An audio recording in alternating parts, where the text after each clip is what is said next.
Hi everyone. आज हम सीखने वाले हैं द्वंद्व समास स्टैंडर्ड 9 संस्कृत जीएसईबी सेकंड पार्ट। देखिए, द्वंद्व समास हम कैसे पहचानते हैं, उसका रूल्स क्या है, फिर कैसे सेंटेंस बनते हैं, कैसे हम इसको पहचान पाते हैं, वो आज हम सीखने वाले हैं। देखिए, इसमें दिया गया है, read the following sentences. First है वरुणेन्द्र रुद्र मरुतः स्तुन्वन्ति। सेकंड है राम लक्ष्मणो वनम गच्छतः। In the above sentences both the words वरुणेन्द्र रुद्र मरुतः एंड राम लक्ष्मणो आर कंपाउंड्स। ये दोनों के दोनों जो वर्ड है ना, वो शब्द है ना, वो कंपाउंड्स है, समास है। When there is a dissolution, what is the meaning of dissolution?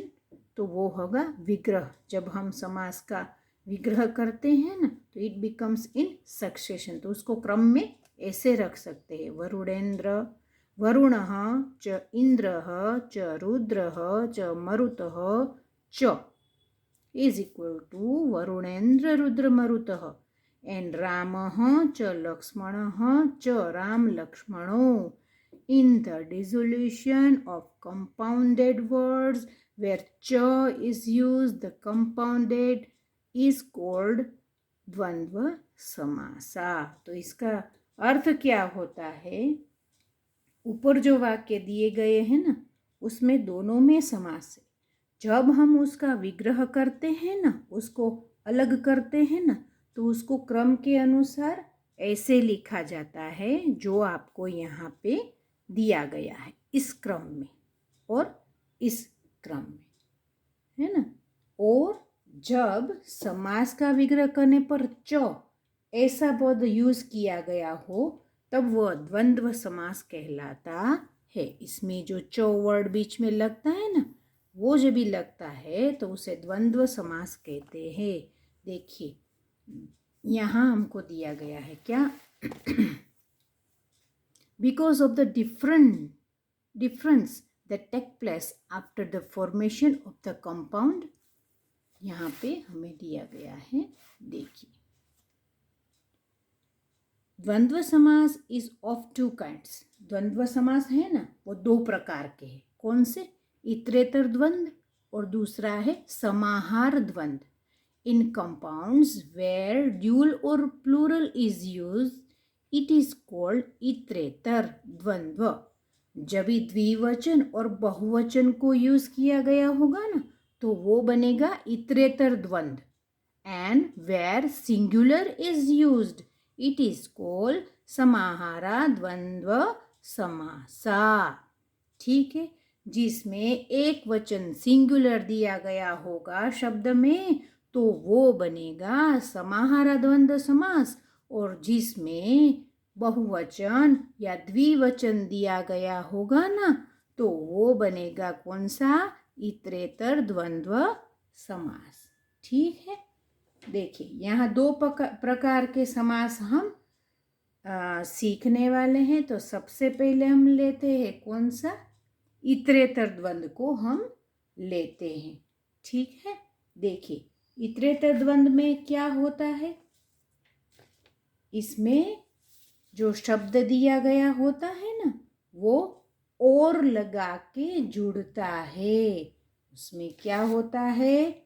और लगा हुआ होता है। जैसे राम और लक्ष्मण, सीता और गीता, ऐसे और शब्द जुड़ता है, उसे द्वंद्व समास इतरेतर द्वंद्व कहा जाता है। ठीक है, दोनों एक दूसरे के विरुद्ध होंगे, लेकिन दोनों में संबंध रहता है। दोनों में संबंध जुड़ा हुआ होता है, इसलिए उसे और शब्द से जोड़ा जाता है ना, तो उसे इतरेतर द्वंद्व कहा जाता है। देखिए, हम एग्जाम्पल देखते हैं। देखिए, यहाँ पे सीता रामो, सीताः च रामः च। इन दोनों नाम के बीच में च तो लगता ही है, लेकिन जो रामो दिया गया है ना, उसमें रामः रामो रामः वाली जो अकारांत पुल्लिंग शब्द का जो टेबल था ना, उसको यहाँ दिया गया है। जैसे यहाँ दिया गया सीता रामो, सिर्फ राम नहीं लिखा है, क्या लिखा गया है? सीता रामो। देखिए यहाँ पे सीता रामो है ना। तो सीता च रामः च, तो इन दोनों के बीच च तो लगता ही है, लेकिन इसका एक और रूल क्या रहेगा पता है आपको? जब भी आपको द्विवचन या बहुवचन वर्ड्स दिए गए हो, शब्द दिए गए हो, तो वो हमेशा किस में आएगा? कौन सा समास बनेगा? वो बनेगा इतरेतर द्वंद्व समास। उसमें बहुवचन और द्विवचन वर्ड्स रहेंगे, है ना। तो देखिए यहाँ सीता रामो, तो देखिए रामः रामो रामः, है ना। अकारांत पुल्लिंग शब्द, उसमें ये रहेगा प्रथम विभक्ति का द्विवचन बनता है। कौन? रामो। तो देखिए यहाँ द्विवचन बना। जब भी द्विवचन और बहुवचन बनेगा तब आपको पता रखना है कि वह इतरेतर द्वंद्व होगा, है ना। फिर आगे देखिए यहाँ और एग्जाम्पल है। कौन सा? फल पुष्पाणि।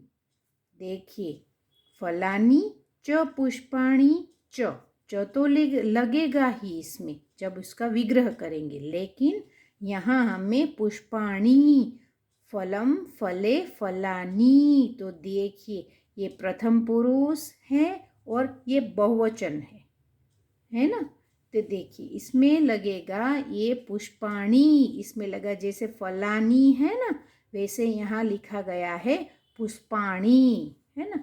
ये अकारांत नपुंसकलिंग का शब्द है। फले फलम फले फलानी, इधर दिया गया है पुष्पाणि। तो देखा आपने, ये वर्ड है ना जो आपको एक वचन और बहुवचन में जो वर्ड्स मिलेंगे ना, वो सब के सब इतरेतर द्वंद्व होंगे। और अभी दूसरा पार्ट है इसका, कौन सा? वो रहेगा समाहार द्वंद्व। What is the meaning of समाहार द्वंद्व?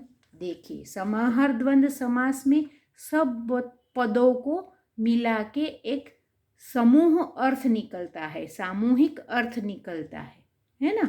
और समस्त पद नपुंसकलिंग एक वचन रहेगा, है ना। इसमें क्या होगा? देखिए हमको यहाँ पे दिया गया है, हम पढ़ते हैं।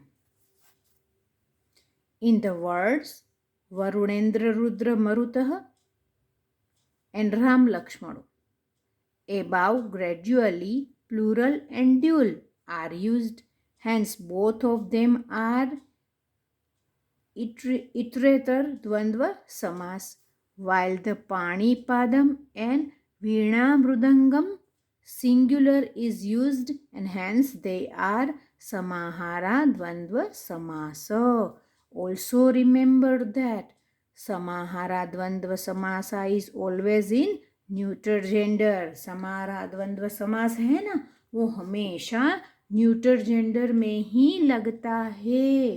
तो देखिए समस्त पद नपुंसकलिंग, इट मीन्स के न्यूटर जेंडर होता है और एक वचन होता है ना। देखिए इतरेतर द्वंद्व में हमने क्या देखा कि ड्यूल द्विवचन होगा और बहुवचन होगा। तो इतरेतर द्वंद्व में ये है। तो समाहारा द्वंद्व में क्या है? वो हमेशा वो एक वचन में होगा और न्यूटर जेंडर में होगा, नपुंसकलिंग में होगा, है ना। और एक बात मैं आपको बताती हूँ, जहाँ अंत में म लगता है, कोई भी वर्ड दिया गया हो ना, उसमें पीछे जब म लगता है तो आपको तुरंत पहचानना है कि यह जो समास है उसका प्रकार है समाहार द्वंद्व। ये आसान ट्रिक है आपको समास याद रखने की, कि जिस शब्द के पीछे सबसे पीछे म लगा हुआ हो वो बनेगा समाहार द्वंद्व। वो एक वचन ही रहेगा और वो न्यूटर जेंडर ही होगा। जबकि इतरेतर द्वंद्व है ना, वो ड्यूल हो सकता है और प्लूरल हो सकता है। ठीक है, तो ये थोड़ी बात आप याद रख लेंगे तो आपको ये समास पहचानने में इजी रहेगा। देखिए मैं आपको एक उदाहरण देती हूँ। देखिए यहाँ पे लिखा गया है क्या, एग्जाम्पल है पाणी च पावदो, सेकंड है शीतम च उष्णम। ये 2 वर्ड है जो च से जुड़े हुए है ना।